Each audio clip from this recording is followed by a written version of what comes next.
반갑습니다. 9월 14일 주일 큐티 스케치 시간입니다. 오늘 본문은 로마서 6장 1절부터 7절까지의 말씀입니다. 오늘 본문은 이렇게 시작합니다. 그런즉 우리가 무슨 말을 하려 은혜를 더하게 하려고 죄에 거하겠느냐? 그럴 수 없느니라. 죄에 대하여 죽은 우리가 어찌 그 가운데 더 살리요? 오늘 본문은 죄와 죽음 그리고 새 생명에 관한 사도 바울의 설명이 담긴 본문입니다. 5장까지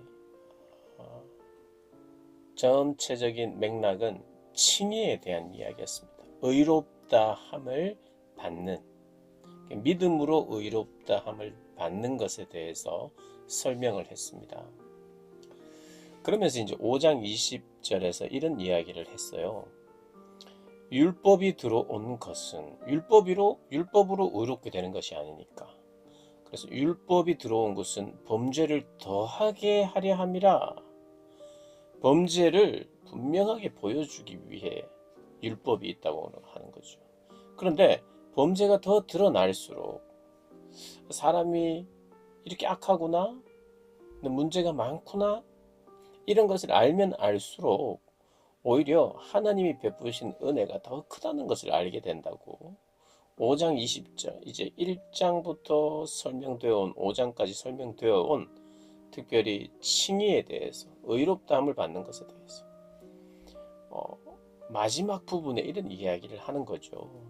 그래서 6장은 그런데 이렇게 죄가 더한 곳에 은혜가 넘쳤다는 이 뜻이, 그러면 죄를 더 많이 지을수록 은혜가 넘치겠네? 라고 생각하는 사람들이 있을 수 있어서 그 이야기를 하는 게 아니라는 것을 6장부터 설명을 합니다. 그게 불가능하다. 은혜를 받은 사람이, 의롭다함을 칭함받은 사람이 어떻게 죄를 지을 수 있겠느냐? 의롭다함을 받았다는 의미는 뭐냐면 죄에 대하여 죽었다는 의미다라고 계속해서 설명을 합니다. 죄의 지배 아래 있지 않기 때문에 더 이상 죄를 지을 수 없다. 지을 수 없는, 짓는 것이 불가능하다는 뜻이 아니라 짓지 않으며 살게 되어 있다는 거예요. 그러니까 죄에 대하여 죽었다는 거죠. 2절에 그럴 수 없다. 죄에 대하여 죽었다. 우리는 의롭다고 칭함을 받는 순간, 그리스도와 연합되는 순간 죄가 더 이상 우리를 지배할 수 없는, 이전에는 지배되었기 때문에 아무리 벗어나려고 해도 안 되었다는 거예요. 그런데 예수 그리스도의 죽음과 부활로 말미암아 사망의 권세가 깨뜨려지면서 죄의 영향력과 지배력으로부터 자유해진 것이 구원받은 백성, 새로운 생명이 들어온 사람들에게 일어나는 일이라는 거예요. 그러니까 그 말은 말 자체가 안 되는 거야. 의롭다함을 받고 그리스도와 연합된 자가 어떻게 죄의 지배 아래 있겠느냐? 그럴 수 없다는 거예요. 그러면서 이제 3절 4절을 설명하는 거예요. 그것을 그리스도 예수와 세례를 받았는데 합하여서, 그래서 그의 죽으심과 함께 우리도 죽었다. 물에 들어가는 것은, 세례를 위해서 들어가는 것은 우리가 곧 죽음으로 들어가는 행위라는 거예요. 그리고 그러므로 우리가 그의 죽으심과 합하여 세례를 받음으로 그와 함께 장사되었나니, 이게 연합의 교리입니다. 그리스도와 연합이 되었어요. 그래서 그리스도와 함께 십자가에 못 박혔고, 그리스도와 함께 죽었고, 그리스도와 함께 장사되었고, 그리스도와 함께 부활했다는 것이 연합되었다는 의미예요. 연합의 교리. 이는 아버지의 영광으로 말미암아 그리스도를 죽은 자 가운데서 살리심과 같이 우리로 또한 새 생명 가운데서 행하게 하려 합니다. 우리가 이제 새 생명 안에, 부활의 생명 안에 있기 때문에 새로운 삶을 살게 된다는 거예요. 죄를 짓지 않을 뿐만 아니라, 죄를 짓지 않는 것도 새로운 삶이고, 죄를 짓지 않을 뿐만 아니라 율법이 말하고 있는, 하나님의 법이 말하고 있는 행하라고 말씀하시는 그 행함이 뭡니까? 사랑하라라고 말씀하시는 그것을 지켜 행하며 살게 된다는 거예요. 새 생명 가운데, 죄의 권세가 미치지 않는 부활의 생명 안에서 정적으로 내가 부활의 생명, 나는 생명을 가졌어 하고 숨만 쉬고 있고 가만히 있는 게 아니라, 새 생명은 움직이게 돼 있고 행하게 되어 있다는 거예요. 그래서 4절에 새 생명 가운데 행한다. 이것은 사실 부활이에요.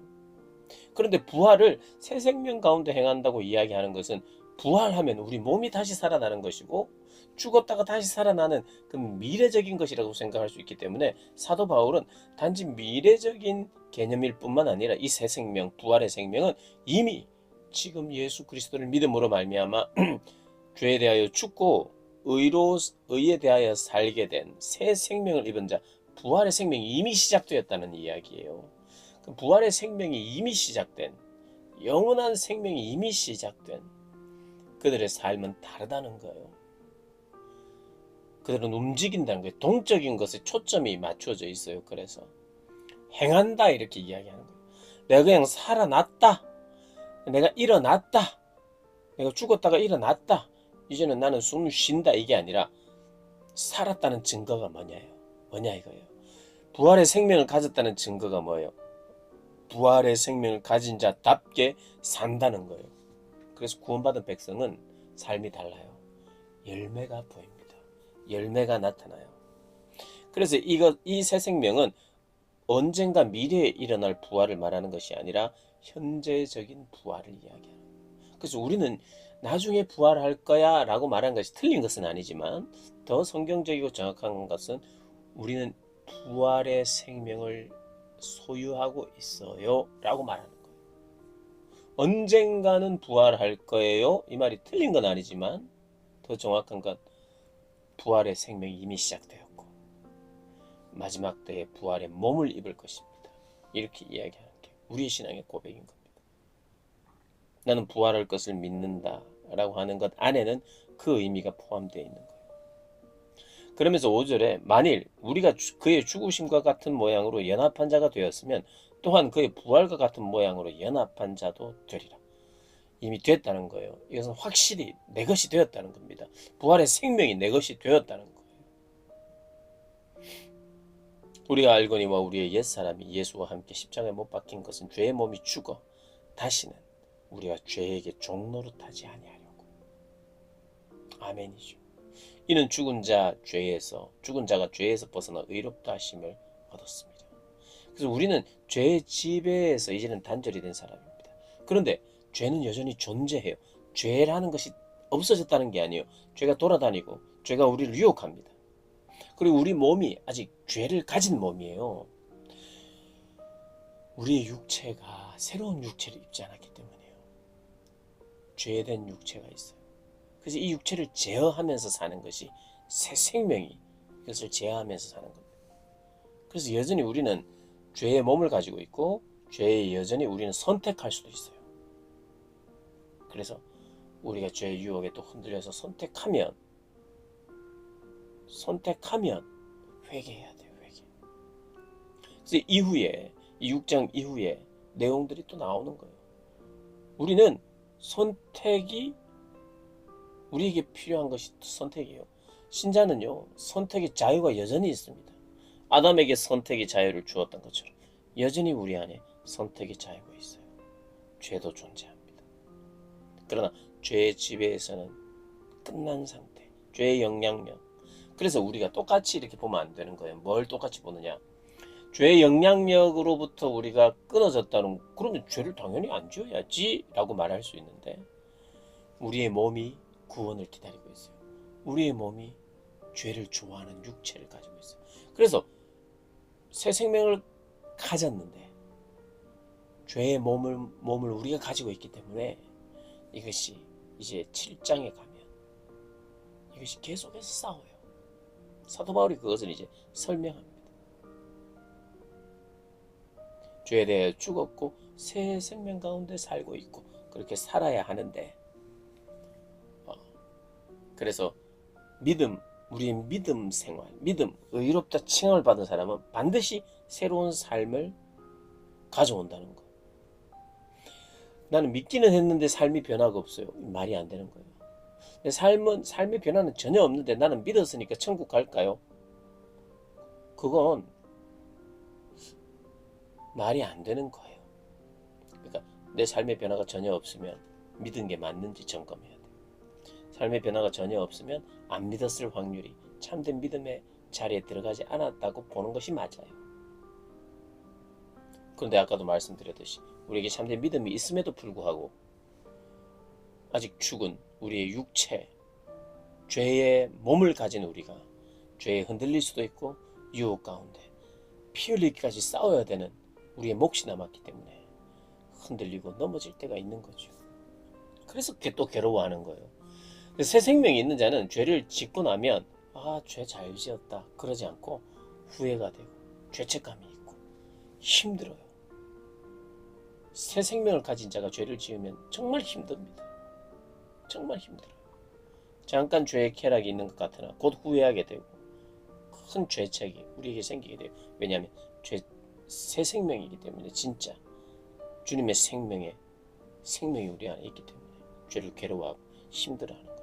그래서 주님 앞에 또 회개하고 그 수치와 부끄러움을 가지고 나중에는 더 이상 이런 수치와 부끄러움에 내가 빠지지 않아야 되겠다고 하는 큰 아픔과 함께 죄에 대한 그 단절에 대한 강력한 의지가 또 생겨나는 거죠. 그러나 또 넘어질 수 있어요. 그렇지만 그냥 자기를 방치할 수 없어요. 새 생명은 주님 앞에 또 나가고 주님을 찾아요.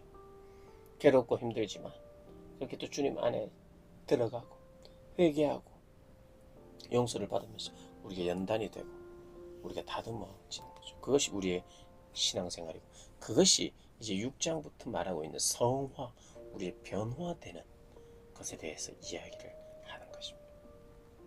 이미 의롭다 칭함을 받았고 그리고 예수 그리스도와 연합된 자라면 생명의 열매가 있다는 것, 변화의 열매가 있다는 것. 변화의 열매가 없으면 예수님을 다시 배워야 합니다.